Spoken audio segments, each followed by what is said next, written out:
Thanks very much, and I'm very glad to be here. I have given this talk before at the Wetlands in Durban last year, so some of you may already have heard it, in which case you're welcome to go. I don't want to bore anybody by having to hear it all over again. The other thing is that as a result of that talk, I was asked if I would produce this in the form of a paper for a local journal. Now, there are huge gaps in what I know about the history of wetlands over the last 100 years or so in South Africa. So if any of you can plug some of the gaps, please let me know. Just let me have your email address, and I'll send you a copy of the manuscript, which is essentially what I've got on the screen, but without the photographs and so on. So you can, if you can plug anything in, add any information, I would really like that. So, the reason that I originally gave this talk was because at the Indaba last year, the topic was wetlands in the future. And so I thought it would be quite interesting to start off by thinking about wetlands in the past. And there are two things that I kept in mind while I was getting together the data. The first is that old saying, which is really true. I'm going to fall over this thing in a minute. Those who cannot remember the past are condemned to repeat it. And I think that in wetland studies, as in everything else, that is really true. The other thing is that the life of the dead is set in the memory of the living. And so if we want to be able to remember and to pay tribute to some of these people who have done such incredible work in the past, we need to be able to remember them. And Cicero, who produced that original saying, lived more than 2,000 years ago, and I guess he would be quite pleased to know that that he is still in our memories and therefore, in a sense, still alive. The work that I'm going to be talking about is based very largely on a document which was funded by the Water Research Commission and is available as a book called The Freshwater Science Landscape in South Africa, and it's available on the WRC website. The number, there isn't a pointer, is there? No, never mind. The website is www.org.co.za. Sorry, yeah, never mind. But the important thing is that number. The number just below the South African flag, which is TT530/12, and if you go onto their website and you want to download that document, you'll find it at that site. So because the theme was wetlands for the future, I thought that I'd ask, where have we come from as aquatic scientists? How did we get here? And how did we get here is sometimes a bit of a surprise. That photograph is of the zoology department's vehicle somewhere in the Transkei, somewhere in the 1930s, where there must have been a bit of a glitch, and so sometimes we've gone much more slowly and unexpectedly than we have at other times, using oxen to get us to where we need to go.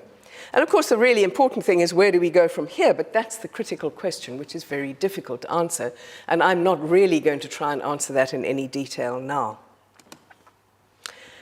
If we go back to 100 years or so, to 1915, essentially the only work that was being done on anything to do with wetlands in South Africa, in most of the world, other than in Western Europe and the United States, was taxonomic studies. But there were lots of those. There were people who were working on all sorts of different groups of organisms. Most of them were people who had either collected material here or were sent material from here to where they worked, very often in museums in Europe or in North America, and they would describe different species. So for a long time, the only species that we heard about were those that had been described, by people outside of Africa. A typical example was this chap here, George Ossian Sars, who was a Norwegian who lived until he was 90, dying in 1927. He was a very famous biologist in Norway, and they even produced a stamp in his honor. That was in about 1970. But what he did was he very seldom traveled outside of Norway. He certainly never came anywhere near Africa. He certainly never saw any of the specimens that he was describing in their natural habitat. What he used to do instead was he had a very wide correspondence with a lot of different people, and he would write to them and ask them please to send him a sample of dried mud from the bottom of any temporary pans, wetlands, anything they could find. And then he would put the dried mud into water, into a container, add a little bit of water, and wait to see what hatched. And the main things that hatched were 3 different types of crustaceans: ostracods, which are little seed shrimps, copepods, which don't have a common name, and cladocerans, or water fleas. And he wrote 3 papers on the South African fauna of water fleas, copepods, and ostracods, using this technique of hatching things from dried mud. He produced the most beautiful illustrations. That illustration came from a book from a paper that he published when he was more than 80 years old. And the last of those 3 papers on the 3 different groups was published in 1927, which was the year he died at the age of 90.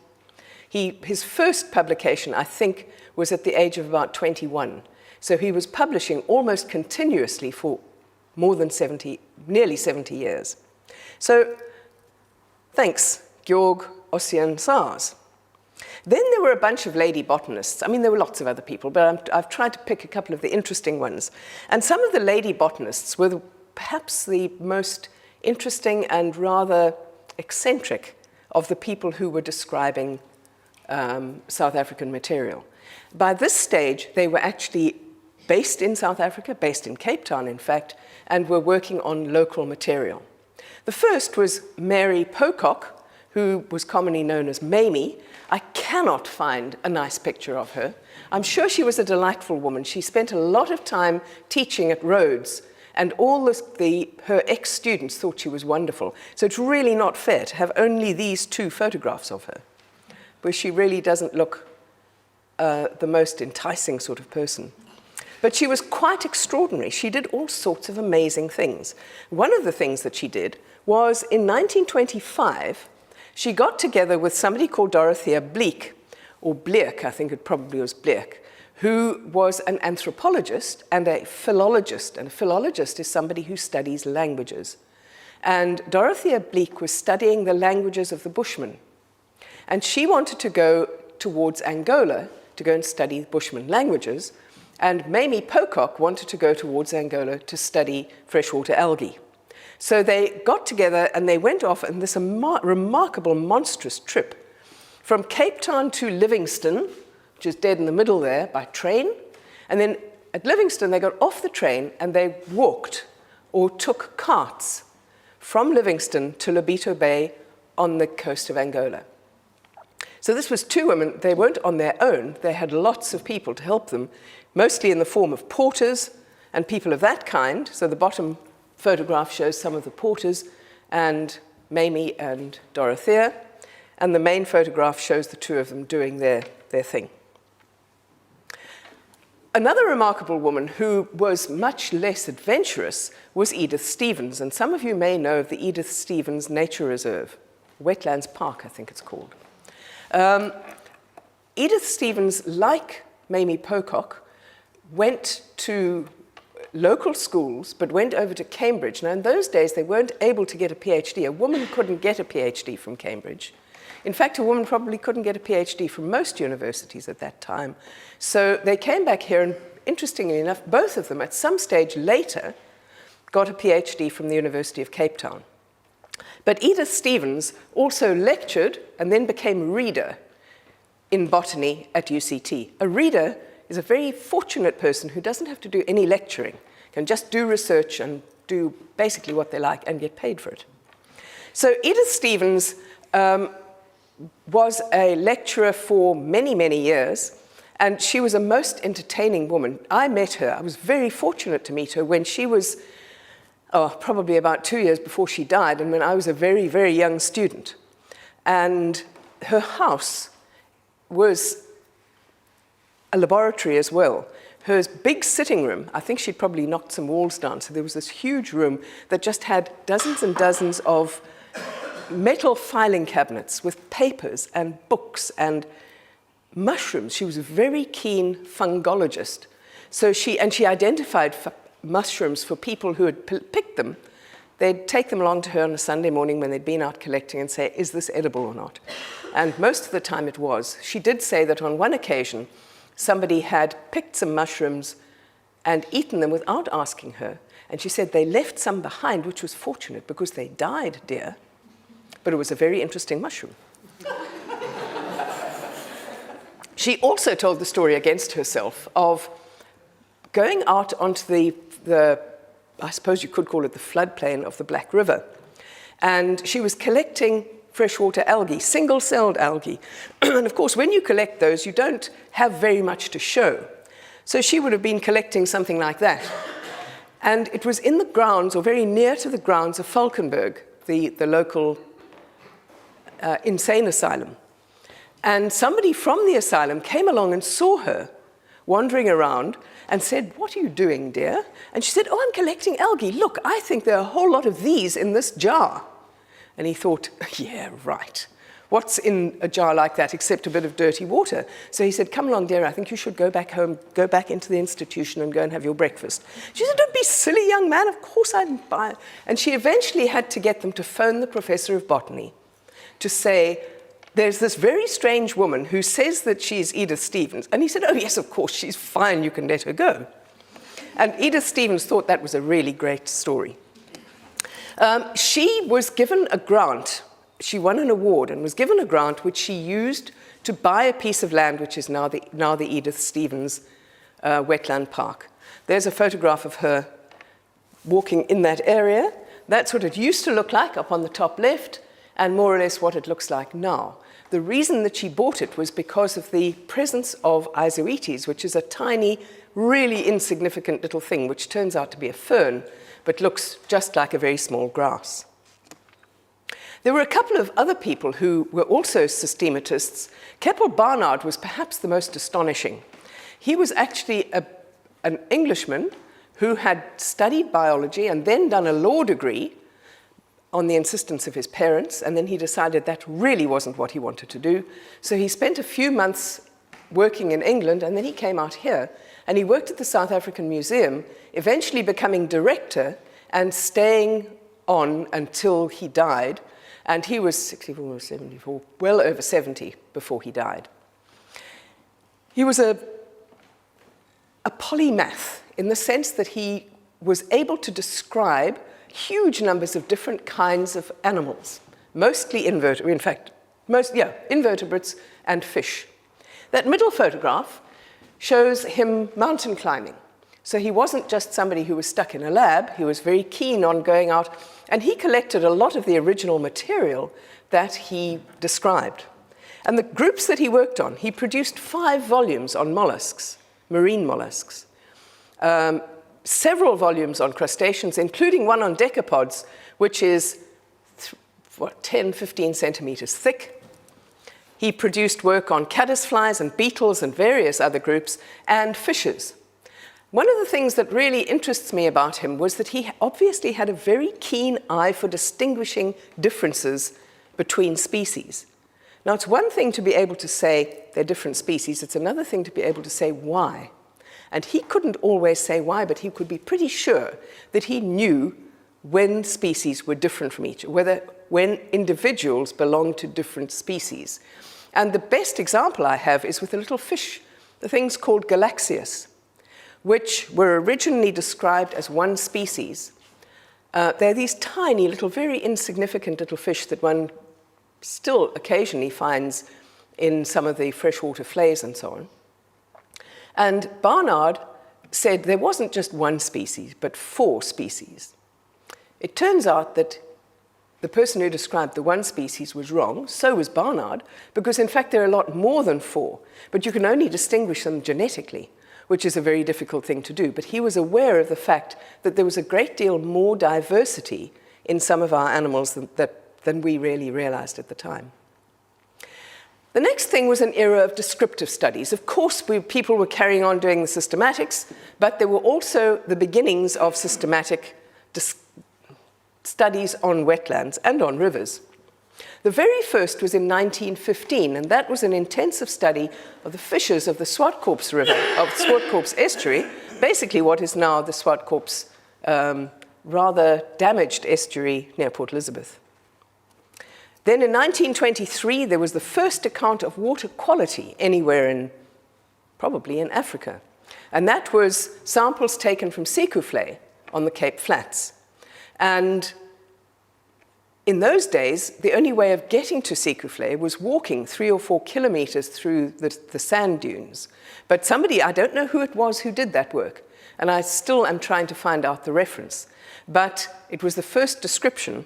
And one of the weird things was that the concentrations of chemicals were mentioned as grams per gallon, not grams, grains per gallon. Grains per gallon. And when I first saw that unit, I thought, how on earth do I ever, this was before the internet, how do I ever find out what that is in any concentration that I understand? And eventually I managed to get hold of a pharmacist friend of mine. And pharmacists had always used grains as the quantities of material in pills and so on. And he eventually managed to work it out. These days, of course, you just go to the internet and say, what is 1 grain per gallon in milligrams per liter? And the answer is 17. Another remarkable man was G. Evelyn Hutchinson. All these guys were very long-lived. For some reason, wetlands seem to provide a kind of peacefulness, I guess, that allows you to live for a long time, because you probably want to live for a long time to carry on working on them. Hutchinson, that's a photograph of him as a very old man. He was another Englishman who came out to South Africa as a lecturer at Wits. And while he was at Wits, he wrote the first paper that had any substance to it on South African wetlands. And he wrote it together with 2 other people, Grace Pickford and Joanna Skuurman. 1932, it was called A Contribution to the Hydrobiology of Pans and Other Inland Waters of South Africa. And that's 100 or more pages. The interesting thing is that eventually Hutchinson, having done that work, was fired from the University of the Witwatersrand because I think he probably wasn't terribly keen on lecturing, and he clearly clashed with the then head of department, who was a chap called Fantham. However, he moved to Yale, and he stayed at Yale for the rest of his life, and he turned out to be one of the most prolific biologists of all time. This time not systematics, as Barnard was, but often Hutchinson has been called the father of ecology. So we have the distinction of being able to say that we fired the father of ecology from a university in South Africa. Sounds about right. Sounds about right. You keep quiet. It sounds quite common. I mean, yes, I see what you mean. All right. I thought you were just being rude about biologists. No, I wasn't being rude at all. It's sort of crazy things we do. The sort of things we do, yeah. Okay, so he worked on energy flow through ecosystems. His student, Raymond Lindemann, was the first person to produce a PhD where he looked at the amount of energy in different components of a food web, and try and work out how much energy is involved at each part of the cycle. He looked at radioisotopes. He realized how valuable they could be in various kinds of ecology. He understood about global warming, and this was in the 1930s. He produced a huge volume, or maybe it was 2 volumes, on the biogeochemistry of vertebrate excretion, and that was mostly on guano. Because in those days, guano was a very valuable product. There was still enough of it around. These days, there's virtually none left. But in those days, it was a valuable product, and so he produced this enormous volume. He also produced 4 volumes called A Treatise of Limnology, the first one, 1957, the last one in 1993, just before he died. Oh, he also wrote, let me just see if I can go back, a very interesting autobiography called The Kindly Fruits of the Earth, Recollections of an Embryo Ecologist. It's a really nice book to read, but the interesting thing is that the person, Pickford, who wrote the paper with him, was his wife. He doesn't mention Pickford in his autobiography at all. And you only discover accidentally by digging, I didn't do the digging, somebody else did, that in fact the two of them were married. They soon divorced. And Grace Pickford went on to a very successful career as I think it was a plant physiologist.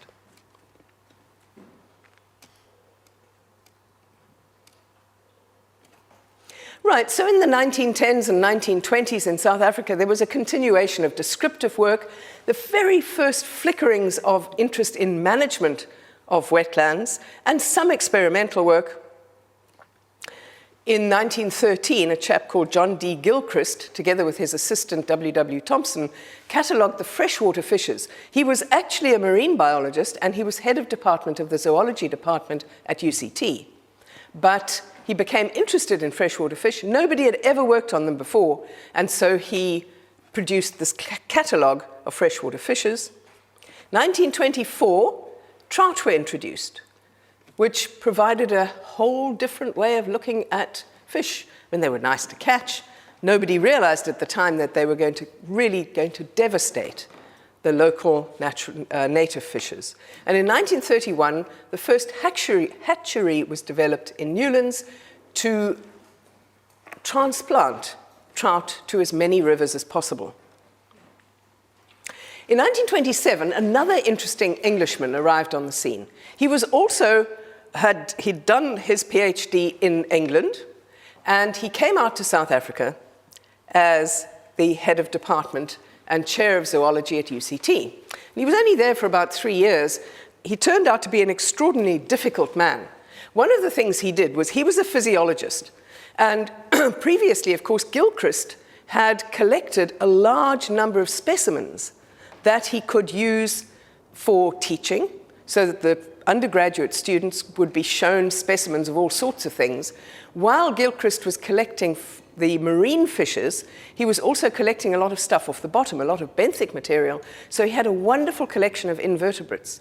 A few of them are still in the zoology department at UCT, but Hogben basically said, get rid of that rubbish. We are physiologists here. We work on living things. We don't live on dead things. We don't want any of that material. Fortunately, nobody really listened to him, but I think quite a lot of stuff did disappear. But what is most interesting about Lancelot Hogben was that he worked on, amongst other things, the platanner, Xenopus laevis. And the connection with Hogben was that he was working on physiology, how animals work. And he noticed that hormones could have huge effects on the animals he was working on. In particular, he noticed that the hormone estrogen is able to cause this frog, and progesterone, two hormones together, would cause the females of this frog to spawn. And that's how the very first pregnancy test came about. So in the old days, you couldn't just do a quick test where you had a drop of urine and a piece of paper, and if it went blue, you were pregnant, and red, you weren't, or I don't know. I was pregnant long before any of these things happened. But in those days, the only way you could work out if a woman was pregnant or not was to take a gravid female Xenopus, inject her with a drop or two of urine from the pregnant female, and if she spawned, you were pregnant. So that's the connection between, wetlands. It's a tenuous connection, but an interesting one nonetheless.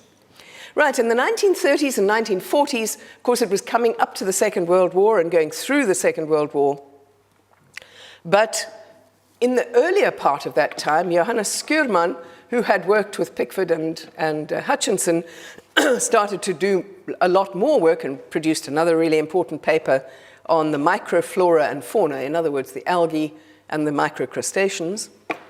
And there was a paper on thermal waters, including wetlands, things like the waters from all of these hot springs, and one by Bond on the chemistry of South Africa's groundwater. But the most important thing that happened immediately after the war was the birth of the CSIR, which was then called the Council for Scientific and Industrial Research, and that will become part of a theme for a lot of what I'm going to be saying. In the 1950s and 1960s, the very first idea that you could use living organisms as a way of assessing the quality of water or of an ecosystem began. So bioassessment started. There were lots of descriptions of different systems and so on. We can just mention a couple. But Dr. Bela Cholnoki and his wife, who went by the unfortunate name of Dr. Cholnoki Pfannkuchen, and the Pfannkuchen is a pancake. But they worked on diatoms, and that was the very first diatom index, I think probably anywhere in the world. He had come from Europe, and he continued to develop the diatom index there. Then in 1958, Arthur Harrison and Jack Ellsworth produced a magnificent piece of work on the Berg River. And that again was a first. It was probably one of the first major pieces of work anywhere in the world on a river. Because up to then, most people worked on lakes. Nearly all of the big European freshwater biologists and most of the North American ones worked on lakes. And very little had been done on rivers. So Harrison and Ellsworth was a really important landmark or watermark in that particular case. In 1963, the Limnological Society of South Africa was born. It later became SASAX, the South African Society of Aquatic Scientists, sorry, the Southern African Society of Aquatic Scientists, and it celebrated its 50th birthday just a couple of years ago, and that was taken from the conference that happened, the 50th anniversary conference of the Society. It was really important to have societies like that. You need to think back to what it would have been like. A lot of you are young enough that you actually don't know what life was like without the internet. But it was incredibly different. You couldn't just, first of all, there was no email. You couldn't just say, connect to somebody and say, I'd really like a copy of your paper, please, or can you please help me? I'm interested in X, Y, and Z. You had to write a letter. It took a week by airmail, but airmail was expensive. So if you were sending a letter overseas, you'd probably send it by surface mail, and it could take 2 or 3 weeks to get there, a couple of weeks to be responded to, another few weeks to get back. It was just a very different way of doing things. So to have a society where people got together, to be able to talk to each other, to find out what everybody else was doing, was extraordinarily important. In the 1960s, to carry on with the 1960s, there is a gentleman, I think probably most of you don't know who he is. Brian Allenson, who was the person on the cover of that book that I showed you earlier. In the 60s, Brian Allenson was head of department at Rhodes University, zoology department, and he got funding from the IBP, the International Biological Program, to work on Lake Sabaya up in northern KZN, and he started the Institute for Freshwater Studies at Rhodes. He was later joined by Brian Davies down there in the bottom left-hand corner, who worked on wilderness lakes. Carrying on into the 70s, there were some people doing some experiments, some people working on management, but there was another really important birth. Oopsie, what are you doing that for? Come on. Some of the experimental work was by Willem Scott, who worked on algae at the CSIR. Why are you doing that? Jan Heerch and Charles Breen started to work on the Pongola River and the Pongola floodplain, and that was a very important piece of work because it was some of the very earliest work where people started to look at the requirements of a river, in this case the river and its floodplain, for water. There had been the big Jazini Dam had just been built on the river, and the people downstream were mostly peasant farmers who required flooding of that floodplain before they planted their crops. So suddenly people realized that you couldn't just stick up a dam with no consequences. So Charles and Jan did work which was funded again by the CSIR, looking at the water requirements of that floodplain. The data have still not completely been used, but there were some very good data that were produced. And then in 1971, the Water Research Commission was born. There's its logo. And the reason that that is important is that a great deal of the work that has been done on both management and reasonably fundamental issues in science in South Africa has been funded by the Water Research Commission. And so I'll tell you about a few other bits and pieces a bit later. The interesting thing is that it's funded by Treasury, and it's funded from bulk water sales. So a very small percentage of all the water that's sold in South Africa goes to the Water Research Commission, which is such a clever way of funding research. If the government was prepared to do a similar thing with roads, we wouldn't need e-tolls. And the most important thing is that the organization was designed as an agent for research, providing the funding, assisting in people doing research, but not doing it themselves. And that was a big distinction between the WRC and the CSIR, because the CSIR was given equally a Treasury grant, both to distribute to other researchers and to do research themselves. So there was always something of a conflict between how much money the CSIR had to provide. There was no number that said that they had to, but they had to somehow divide the money. It was very tricky, because obviously they would want to keep as much as they could for themselves. And obviously anyone who wasn't related to the CSIR wanted to have as much as possible, and always said, well, those guys. So it was one of those issues that was, to a certain extent, solved by the WRC. Going into the 70s, in 1971, the Ramsar Convention occurred in Ramsar in Iran. In 1972, the Hydrological Research Institute at Rhodoplant Dam, which is essentially the science wing of what was then the Department of Water Affairs, now the Department of Water and Sanitation. And at about the same time, Mark Chutter, who's shown there, from the CSIR, worked out a biotic index of water quality for rivers. One of the very first to be done, a very sophisticated piece of work, but a little bit too complicated for most people because it required identification of invertebrates to species. And that's a tricky thing, but it was a groundbreaking piece of work. In the 70s, South Africa was being increasingly isolated because of the apartheid issues, and so therefore the scientists were very much isolated as well.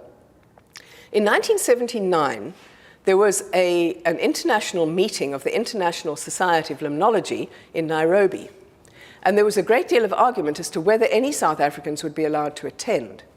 Eventually, the Kenyans allowed, I think, 6 people to attend, which they did, and they presented their papers and so on. And I wasn't there, but I heard this wonderful, slightly scurrilous story about one of the members, who I'm not going to mention. I think most of you don't know him, but some of you might even figure out who he was if you do know him.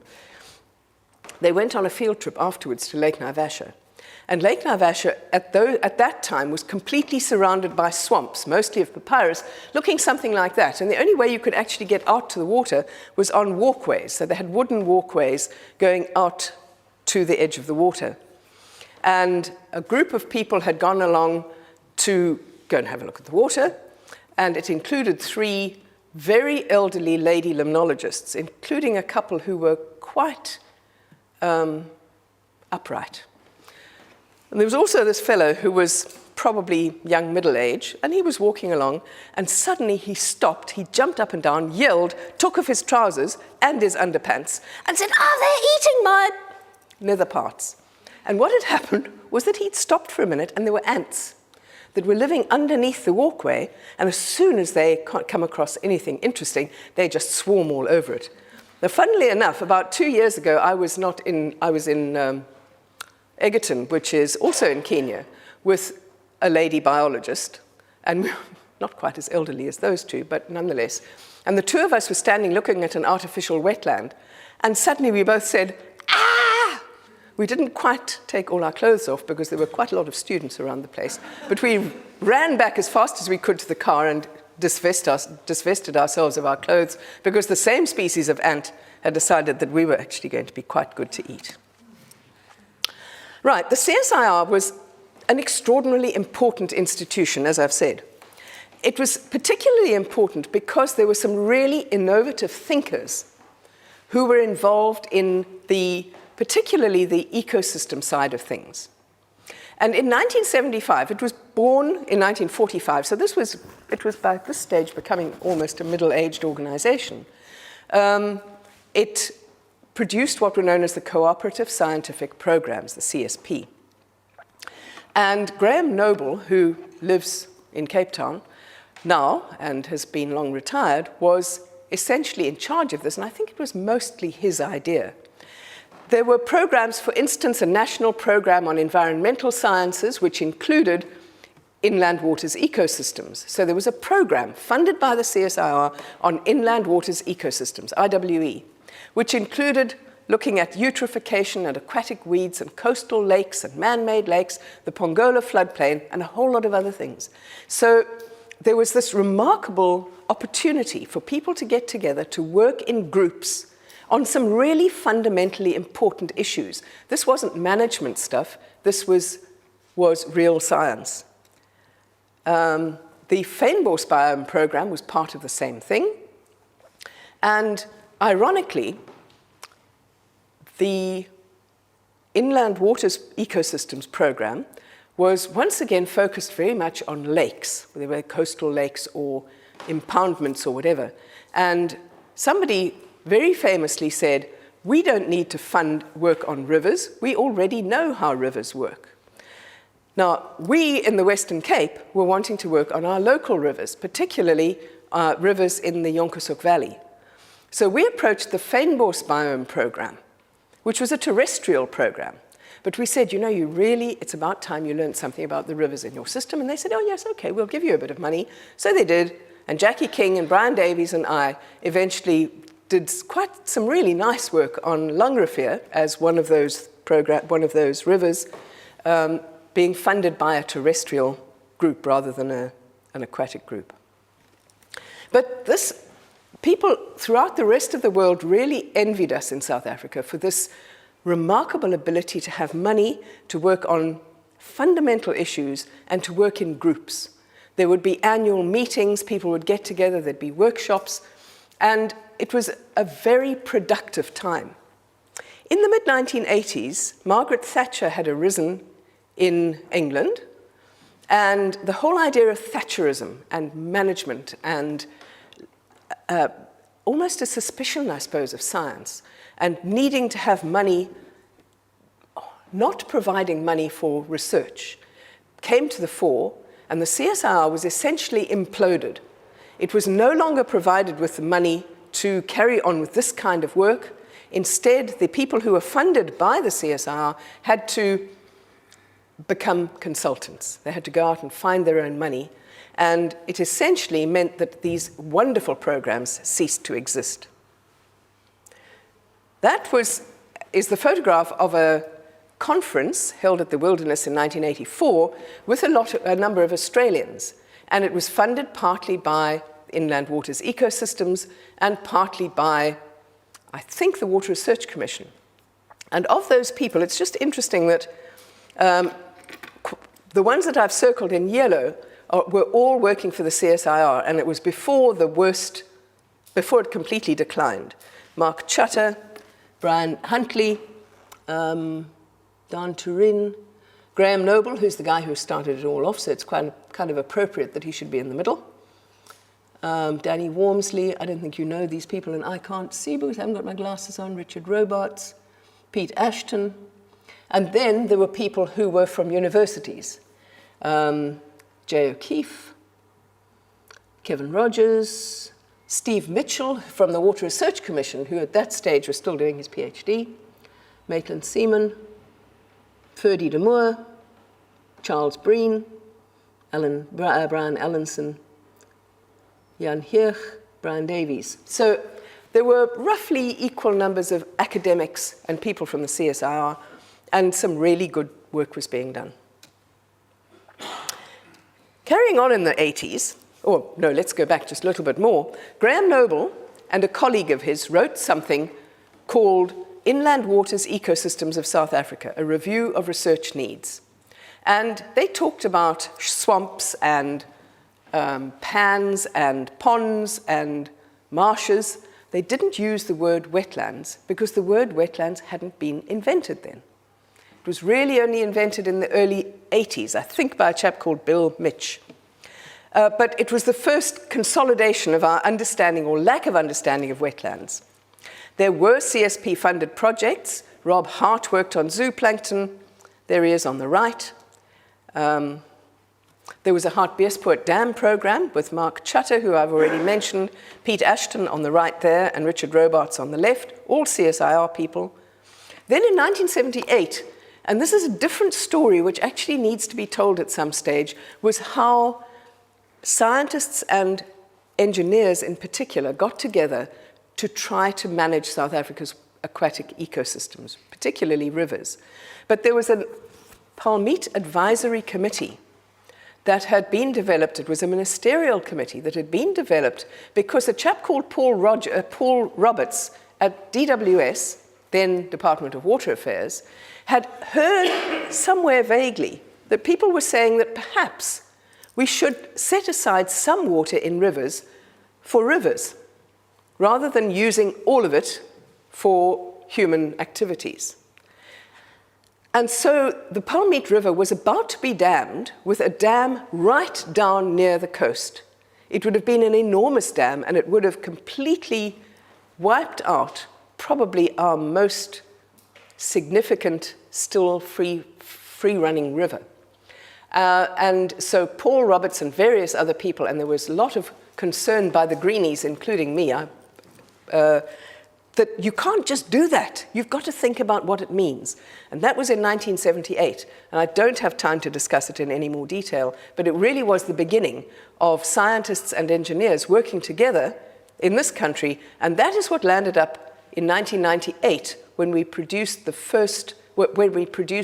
National Water Act, which was the first in the world really to consider rivers and wetlands as being an important component or one of the required users of water. In the 1980s, wetland studies did emerge. Charles Breen started off with a workshop, and he produced a volume of the journal on wetlands. In 1986 and 88, a chap called George Begg produced 2 big volumes on the wetlands of Natal. And it was only 1986 that Bill Mitch finally produced the first version of that big fat book called Wetlands, which I'm sure if any of you are interested in wetlands, you will already have seen it. That photograph on the right is showing Bill being very, very proper, but in fact, on the left, it's a pity that he wasn't facing the other way, but that hat on the left was Bill in the Okavango. Right. In 1984, the Freshwater Research Unit at UCT started. It died in 2011 when I retired, and there was nobody who was allowed to take over. But these were the people, some of the people who'd been involved. This was at one of the meetings. It was at a SASAC's conference, but it just gives you an idea of the huge number of people who had been involved in wetlands and rivers work at UCT at one stage or another, and that's just a small part of the total. There was a continued interest in wetlands in the 80s. In 1986, the Wetlands Working Group started, which was part of the successor of the CSIR. And in 1986, Jackie King on the right and Mike Silberbauer on the left started a Cape Wetlands project. What they wanted to do was, we knew nothing about the hohos that live in those wetlands. We knew very little about the plants. So what they wanted to do was a general sweep of the southwestern Cape, 120 sites, to see what was there, to see how similar different sites were. Were there any kinds of wetlands that you could actually lump together and say, this is a particular kind of wetland, this has got particular kinds of plants and animals? So that was a really interesting and useful piece of work. But the CSIR imploded after they had been funded and before the end of their project. So that project, apart from anything else, just disappeared. Halfway through, the funding was cut and they weren't able to complete it. Come on. Okay. No, don't do this. Right.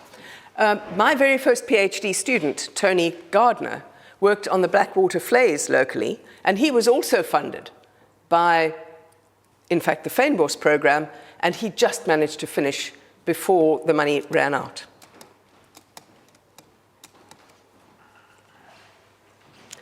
I don't know why it's wanting to do that. So in 1989, the ecosystems programs completely disintegrated and were never really reinstituted.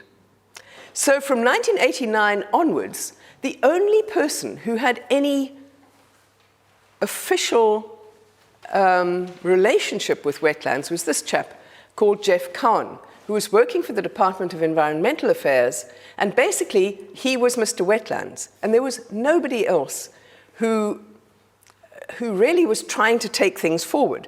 He had an almost impossible job.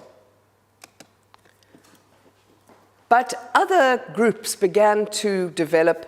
Working for Water started in 1997. In 1998 was the Water Act, where the water reserve was defined. In 1998 was the first wetlands in Indaba. And then there was the Rennie's wetland program, which was taken over by the Mondi wetland program a couple of years later. So most of this funding was coming from corporates rather than from national government. In 2003, Steve Mitchell organized the Water Research Commission's first national wetlands research project, and that started with a rehabilitation project. 2004, Sanby began. 2005 was the first National Spatial Biodiversity Strategy and Action Plan, which is a big mouthful. But the interesting thing is they had a statement in there which said, we know so little about wetlands that we can't actually say what strategies or action plans we should have.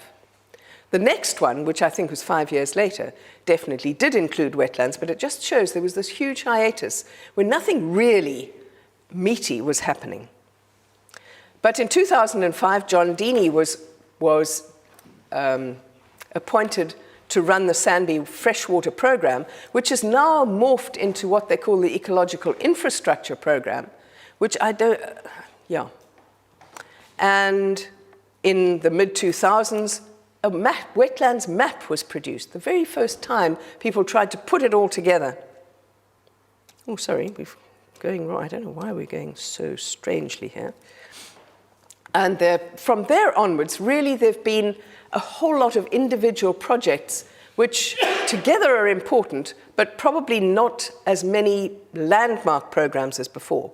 The Wetland Society was born in 2012, and the same year, Heather and I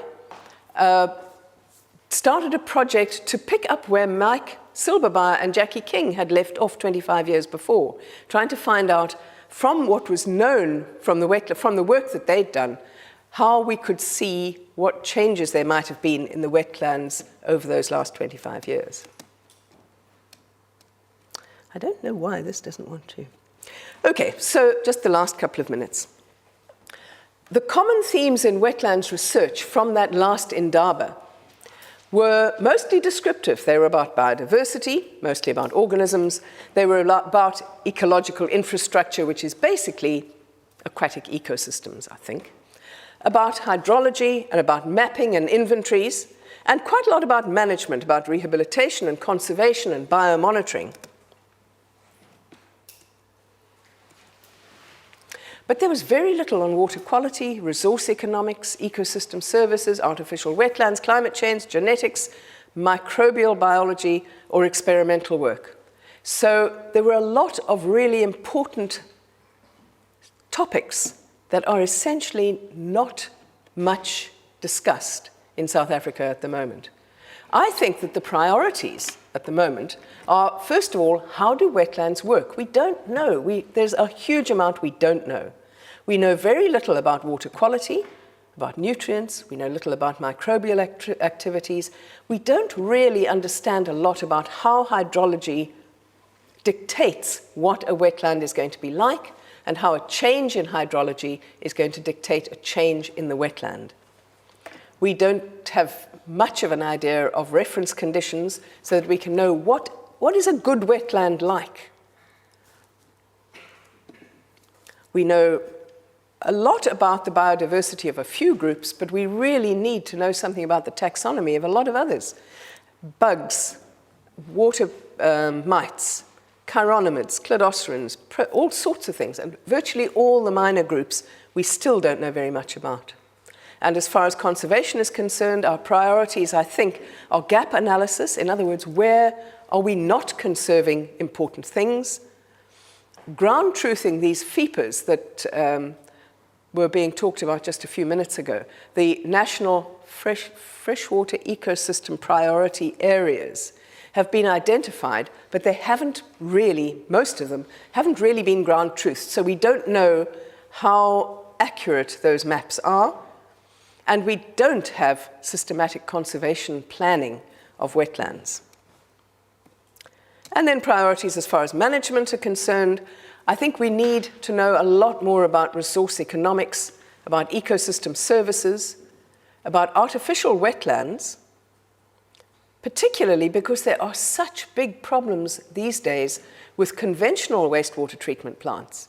Most of the wastewater treatment plants in this country are either completely overwhelmed with the amount of material that they have to deal with, or their infrastructure is crumbling. So maybe artificial wetlands are a good way of being able to assist in this huge problem of water quality, or the lack of water quality in much of the country. We still need to know a lot about rehabilitation, and we also need to know about social issues. There are some people who are doing some really good work looking at the relationship between humans and the wetlands that they use, but we need a lot more than that. We need to know a little bit more about biomonitoring. We do have a number of tools, and we now have a national wetlands monitoring program. Well, we have the documents for a national wetlands monitoring program, but I don't see that the Department of Water and Sanitation, who should be picking it up, is actually likely to be doing anything about it in the next, I don't know, foreseeable future. I want to end up on a rather depressing note. In 1989, if you're not depressed already, in 1989, Bill Williams, who was a wetlands biologist from Australia, was asked to come out here by the CSIR to have a look at what we were doing and to have to assess how well South Africa was doing as far as limnology, in other words, freshwater biology was concerned. And he said, South African limnology is in disarray. By the way, this document was given to the CSIR and it was suppressed for years. It was only when we were writing that new thing with a picture of Brian Allenson on the cover that somebody from the CSIR managed to get hold of this document. But it was supposed to have been put under the shelf because no one was supposed to know about it. And you can see why. South African limnology is in disarray, it's poorly funded, it's failing to address certain important environmental problems, it lacks a cohesive sense of direction, and its potential contributions to effective water resources management are grossly underrated. There's a severe attrition of qualified limnologists, and just think, what happens to our limnologists these days? There's a dearth of postdoctoral fellowships, which is no longer strictly true. There is a failure of relevant agencies to appreciate the fragility of South Africa's limnological manpower base and to grow and nurture the available expertise. What happened was that most people who had any good background in wetland studies became consultants. Thank goodness they did, because otherwise, where would we be now? But it does mean that we don't have positions. We don't have adequate numbers of positions in provincial nature authorities, in central government, in the Department of Environmental Affairs. There's one person, John Deeney, in Sanby, And he's not even working on wetlands anymore, but on ecological infrastructure, which is much wider. And there's the failure of relevant agencies to appreciate the fragility of South Africa's limnological manpower base and to grow and nurture the available expertise. 25 years later, we have problems of declining water quality, declining monitoring systems. The Department of Water and Sanitation has a laboratory at Roodeplaat near Pretoria, which used to have very adequate standards. It was accredited as an institution whose results you could trust. It is no longer accredited. There's a lack of institutional memory. People have gone and they haven't mentored the next generation because there have been very few in the next generation who are employed who could be mentored. There's a lack of unified vision. There's virtually no blue sky scientific research. Postgrad training at PhD level, there are so few places where you can do that. There's a lack of research positions, which means we're not being able to expand our knowledge base. But we have the students who could do it. You know, there are lots of really good, talented students who would be only too pleased to be able to take things further. So where do we go from here? I don't know. Okay, thanks.